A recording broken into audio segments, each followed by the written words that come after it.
Welcome back to Hardball.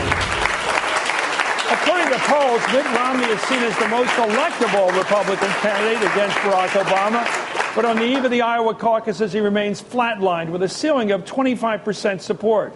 Conservatives in the party are trying to rally behind an alternative. The problem for them is they can't seem to agree on who that alternative is. The result could be Mitt Romney sneaking through the pack and eking out a win. For some conservatives, that prospect reminds them of John McCain back in 2008, the moderate senator who never won the love of the conservative base. Could it happen 2 election cycles in a row?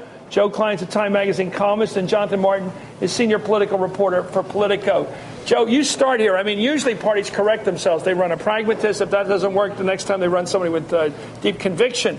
It looks like Romney is still the favorite right now to follow John McCain, another pragmatist somewhere in the center. That's why you see so many unhappy Republicans these days. That's why the crowds are low this time. That's why the turnout may be lower than last time, because Republicans simply are not excited by this field. Now, Romney and McCain are too different as moderates can be.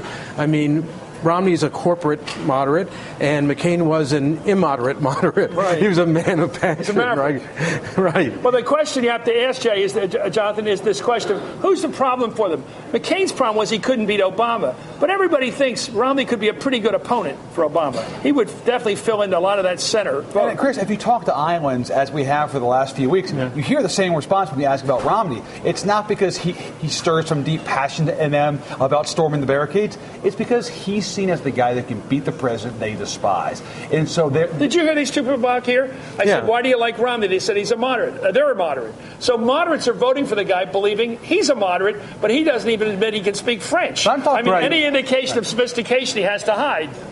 Well, you know, he's taken so many positions that you kind of expect the default position. I can't speak French. I can't speak French. As I keep going back and forth, I won't. But at his core, by the way, here it is. A little funny item. It's not important, except it's funny. Here's Mitt Romney. He doesn't like to advertise, but he is fluent in French from his period as a Mormon missionary over in France. That trait has a previous presidential candidate. Well, we'll see how it looks. Here he is. John Kerry had that problem. Romney said President Obama reminded him of Marie Antoinette on Friday. I caught up with Governor Romney on the trail, and I asked him to speak a little French. In fact, to say, let them eat cake, the old line supposedly given by Marie Antoinette. Let's watch. Can you say, let them eat cake in French? I can, but I won't. I can, but I won't. And by the way, he didn't lift his head up. He didn't want to give us a camera shot. We're in Des Moines. It's a town named by the French. I mean, he's on that message, But he's just a man of the soil and not a very sophisticated guy. Okay, I look at these numbers out here like we've all done now. This is so ironic. Here's a party that's largely conservative, the Republican Party. It's most conservative for decades, conservative. Right. 75% of people relentlessly say not to Mitt. Right. In the latest polling, he's only up to 23. It's almost like that roulette wheel in Casablanca. Right. It keeps coming up with the same number. It never gets past 23, Joe. Right. How's he going to be presidential candidate of a party of which 75% of the people regularly reject him? Well, there's only one of him, and there are like 5 of them, and that's what's helping him. The other thing that's helping him is the okay factor. You hear it all the time. People have dated Newt, they've dated Santorum a little bit, they've dated Michelle, and they say, oh, okay, he's the guy who looks like a president, we'll go with him. And remember, this is the Republican Party, where there's a genetic predisposition to go with the guy who seems like the most likely president. And Chris, there's not a Goldwater, there's not a Reagan, there's no galvanizing figure on the right who is bringing folks away from the Rockefeller or from the Bush 41. There are a handful of conservatives, none of which have really sort of captivated the imagination of the party's conservative base. Santorum is the closest thing to that, and he's only done it here in Iowa for about 10 days now. I just don't know whether they're willing to outsource their nomination, give it to a guy who's not one of them. Here's how yesterday Newt Gingrich made the point that support for conservative candidates was much higher than for the moderate Mitt Romney. Let's watch the point we've just made by one of the candidates.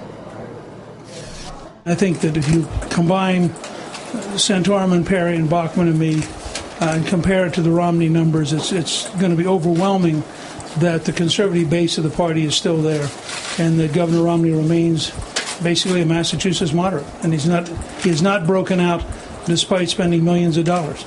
And I think as we go on through New Hampshire to South Carolina and Florida and beyond, those numbers will ultimately prove decisive in the race. John, when you look around the country, this is the first test tomorrow night. This is Iowa. We're going to have New Hampshire next, then South Carolina, then Florida. At what point is somebody else going to emerge as the true blue conservative alternative to Mitt Romney, who everybody seems to know deep down is a moderate Republican, sort of the old school? That's right. If Santorum wins here tomorrow or comes close to the top, he will have a case to make for why he should be that candidate. Here's the problem, though. When Santorum gets to South Carolina in January, he's going to find... It is January.